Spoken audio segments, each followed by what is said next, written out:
There are some rights so powerful, so fundamental that without them, democracy is just a word. For India, that right is freedom of speech. But here's the real question: is speech truly free, or is it always bound by law, by morality, by social responsibility? Can we ever have absolute freedom of speech, or must every word carry with it a duty towards society? This episode of the next hearing is about that tension, about the battle between the tongue and the chain, between what we want to say and what the law allows us to say. Because let's be honest, the Constitution of India never gave us absolute free speech. Article 19(1)(a) promises the right, but Article 19(2) immediately limits it in the interest of sovereignty, public order, decency, morality, and security of the state. So our freedom is both a sword and a leash. The question is, who holds the leash?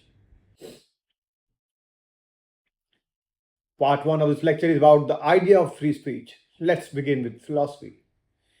Free speech is not just about words, it's about power. Because when you can speak, you can challenge. When you can write, you can resist. When you can question, you can stop authority from becoming tyranny. Every democracy has treated free speech as the beating heart of liberty. The United States call it the First Amendment. For them, even hateful, offensive speech is often protected because the logic is simple. The answer to bad speech is not censorship, it's more speech. But India chose a different path. Our framers in the Constituent Assembly debated this fiercely. They remembered partition, communal violence, propaganda, hate filled pamphlets, and riots. So they said free speech, yes, but not absolute. Freedom, but with responsibility. That single choice changed the destiny of Indian democracy. Part 2 of this lecture is about the constitution in action. Now let's enter the courtroom because theory is one thing and practice is another. Case number 1, Romesh Thappar versus State of Madras, 1950. The Supreme Court struck down a state law banning a magazine.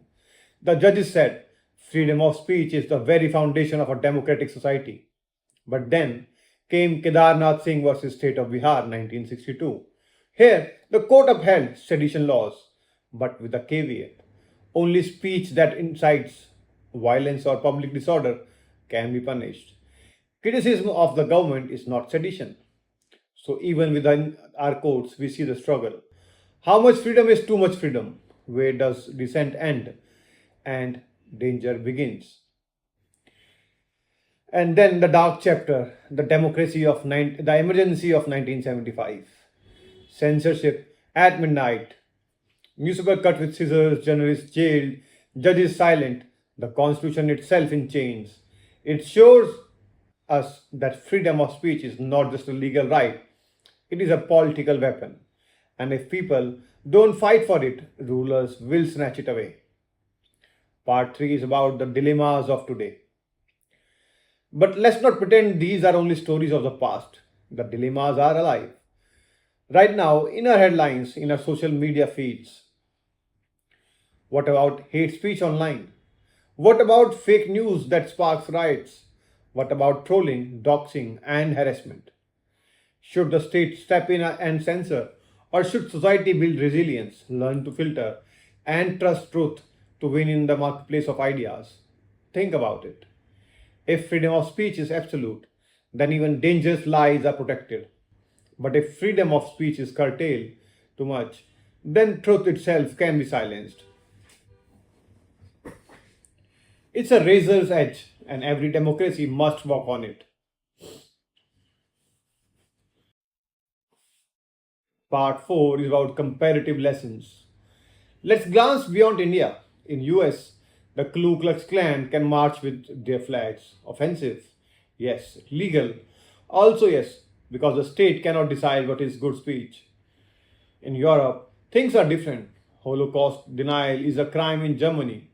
Hate speech laws are strict in France. They say History has shown that words can kill. So, where does India stand?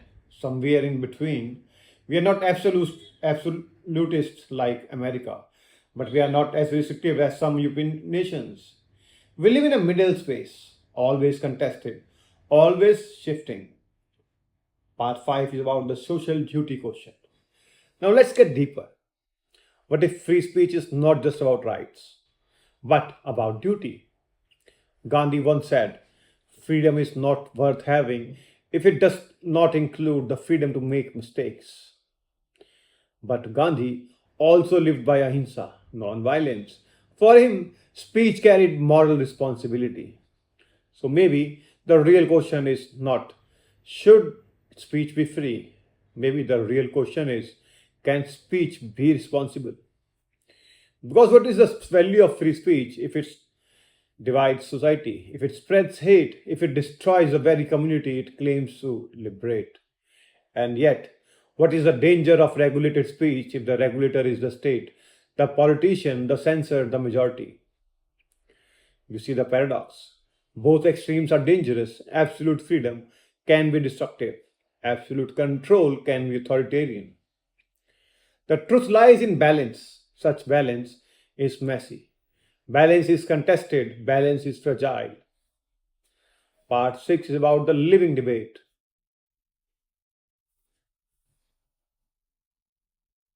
So, where does this leave us today?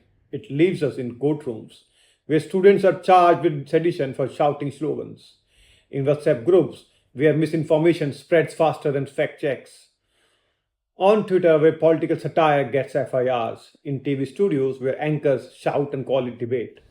Every day, the battle over free speech continues, and every day, we as citizens must ask do we defend speech only when we agree with it, or even when we hate it? Because defending speech only when we agree with it is not defending freedom. That is defending ourselves. Part 7 is about the reflections. So, is freedom of speech an absolute right or a social duty? The truth is, it is both, and it must be both. The Constitution gave us freedom with limits. Society demands responsibility with expression. And history teaches us when either side is ignored, democracy itself is at risk.